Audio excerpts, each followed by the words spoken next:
हरियाणा के रोहतक शहर में विजयनगर में एक ही परिवार के 4 लोगों के हत्याकांड मामले में एक और सनसनीखेज पर्दाफाश हुआ है। हत्या के आरोपी बेटे ने हैवानियत की हद पार कर दी है।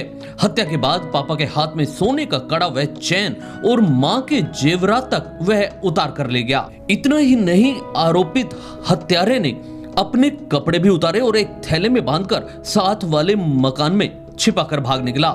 आरोपित का मकसद था कि हत्याकांड के 2-4 दिन बाद माहौल जब शांत हो जाएगा, जिसके बाद वह जेवरात को बेचकर 5 लाख रुपए का बंदोबस्त कर लेगा। लेकिन इससे पहले ही वह पुलिस के शिकंजे में आ गया। आरोपी से पूछताछ के बाद पुलिस ने जेवरात और कपड़े बरामद कर लिए हैं। हम आपको फिर एक बार बताते हैं कि क्या था पूरा मामला। रोहतक के विजयनगर के रहने वाले प्रॉपर्टी डीलर प्रदीप उर्फ बबलू, उसकी पत्नी बबली, सास रोशनी की 27 अगस्त को घर में घुसकर गोली मारकर हत्या कर दी गई थी।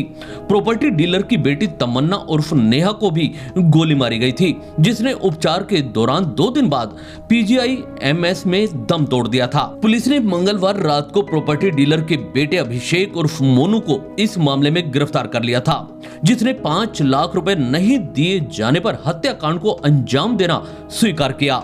फिलहाल आरोपी को 5 दिन के रिमांड पर लेकर पूछताछ की जा रही है। पुलिस जांच में यह भी सामने आया कि आरोपी पिछले कई दिनों से अपने परिवार पर 5 लाख रुपए के लिए दबाव बना रहा था, जिसने अपने पिता को बताया था कि 5 लाख रुपए उसे अपने दोस्तों को देने हैं। सूत्रों की माने तो उसका पिता 3 लाख रुपए देने के लिए भी तैयार हो गया था, लेकिन हत्यारा आरोपी बेटा 5 लाख की जिद पर अड़ा था। इसलिए हत्या करने के बाद उसने सबसे पहले अपने पिता के हाथ से करीब 11 तोले सोने का कड़ा और चैन और मां के जेवरात उतारे थे। आरोपी ने घर की अलमारी भी चेक की थी, जिसमें कैश रखा रहता था, लेकिन उसे मोटा कैश नहीं मिल पाया। हैरानी की बात यह है कि आरोपी ने इस हत्याकांड के बाद भी 2-3 दिनों तक अपना सामान इधर उधर छिपा कर रखा।